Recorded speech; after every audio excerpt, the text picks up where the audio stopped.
Hai Night Dolls, makasih ya udah klik video ini. Di sini Yuri bakalan nyeritain cerita seram dan fakta gelap sebelum kalian tidur, supaya kalian mimpi indah. Hihihihihi. Sebelum kita mulai, jangan lupa support Yuri dengan klik subscribe, komen, like, dan share juga ya ke teman kalian, supaya teman kalian mimpi indah juga. Hihihi. Oke, tanpa berlama-lama, Yuri langsung cerita aja ya. Check it out. Bayangin sebuah liburan keluarga yang harusnya seru, hangat, dan penuh tawa, malah berubah jadi tragedi yang luar biasa mengerikan. Di dalam sebuah tenda mewah, satu keluarga utuh terdiri dari ayah, ibu, dan dua anak laki-lakinya ditemukan tewas bersamaan di dalam tenda glamping mereka. Kondisi saat ditemukan bener-bener bikin merinding. Mereka terbaring kaku di atas kasur.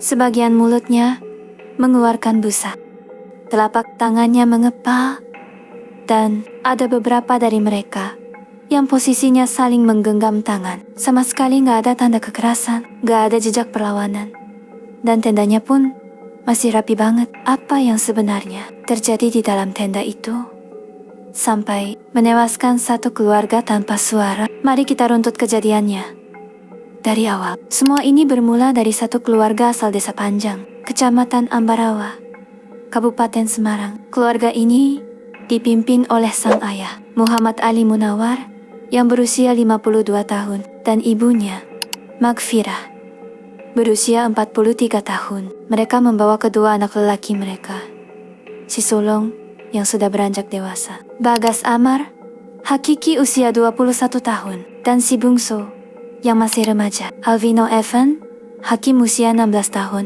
Malam itu, mereka memutuskan buat pergi healing dan menikmati liburan ke salah satu destinasi wisata populer yang dingin dan asri, yaitu kawasan wisata Posong yang terletak di Kecamatan Kledung, Kabupaten Temanggung, Jawa Tengah. Keluarga ini berangkat malam hari dan sampai di lokasi sekitar jam 10 malam. Udara Posong yang menusuk tulang langsung menyambut mereka. Setelah menyelesaikan proses registrasi di loket depan, petugas langsung mengarahkan keluarga ini menuju ke tempat peristirahatan mereka, sebuah tenda glamping safari nomor ketiga. Namanya juga lagi liburan di tempat dingin. Rasanya nggak lengkap kan kalau nggak bakar-bakar? Malam itu, suasana masih terasa hangat dan normal banget. Keluarga ini sempat menikmati momen kebersamaan dengan melakukan barbecue dan memasak di area tenda menggunakan gas portable yang mereka bawa sendiri. Gak ada yang menyangka kalau itu adalah momen makan malam terakhir mereka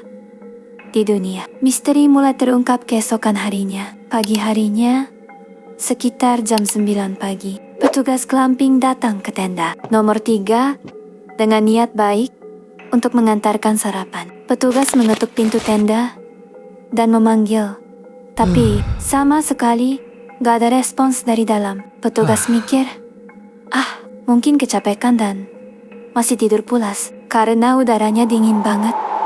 Akhirnya, sarapan ditinggalkan. Waktu terus berjalan sampai siang hari. Pukul jam 11 lewat 45 menit. Petugas kembali mendatangi tenda safari nomor 3, mengingatkan bahwa waktu untuk check out sudah dekat. Petugas kembali mengetuk pintu. Tenda sunyi.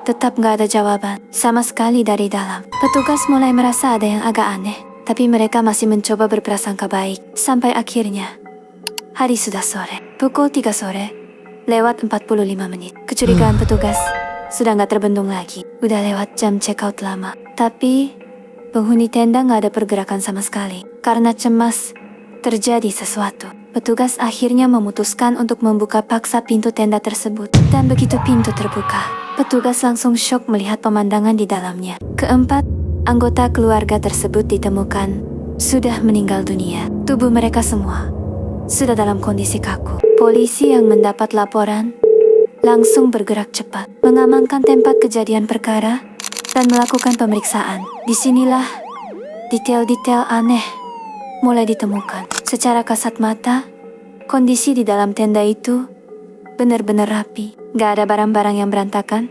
seperti bekas perampokan. Dan tim medis juga gak menemukan adanya tanda-tanda kekerasan pada tubuh keempat korban. Lalu, apa penyebabnya? Awalnya, polisi menduga kuat kalau satu keluarga ini meninggal akibat keracunan makanan. Dugaan ini muncul karena mereka diketahui membawa bahan makanan dan perlengkapan barbeque sendiri dari rumah.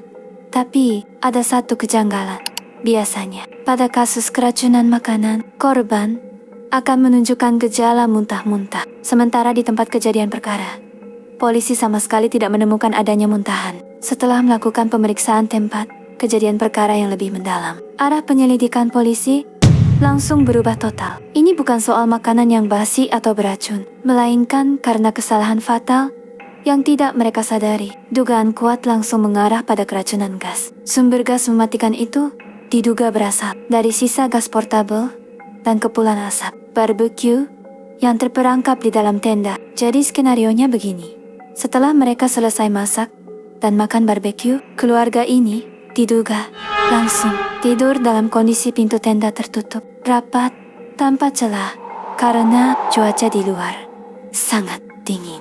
Sayangnya, minimnya ventilasi di tenda safari itu membuat sirkulasi udara gak berjalan maksimal. Asap pembakaran dan gas yang bocor gak bisa keluar. Sementara oksigen di dalam tenda semakin menipis. Polisi menyebutkan bahwa gejala yang dialami para korban sangat mirip dengan kasus keracunan gas karbon monoksida atau karbon dioksida. Gas ini gak berbau dan gak kelihatan. Jadi, kemungkinan besar mereka keracunan saat tertidur lelap tanpa menyadari kalau mereka sedang menghirup racun. Dari hasil pemeriksaan medis, diduga kuat satu keluarga ini sudah meninggal sekitar 12 jam sebelum akhirnya ditemukan sore hari itu. Sampai narasi ini dibuat, polisi sudah memeriksa 4 orang saksi dari pihak pengelola glamping Posong untuk dimintai keterangan. Sementara itu, sampel-sampel dari tempat kejadian perkara sudah dikirim ke laboratorium forensik Polda Jawa Tengah untuk memastikan penyebab mutlak dari tragedi ini. Sebuah pengingat yang sangat mahal untuk kita semua, bahwa sekecil apapun kelalaian saat menggunakan alat masak di ruang tertutup, taruhannya bisa berupa nyawa, bahkan nyawa satu keluarga sekaligus.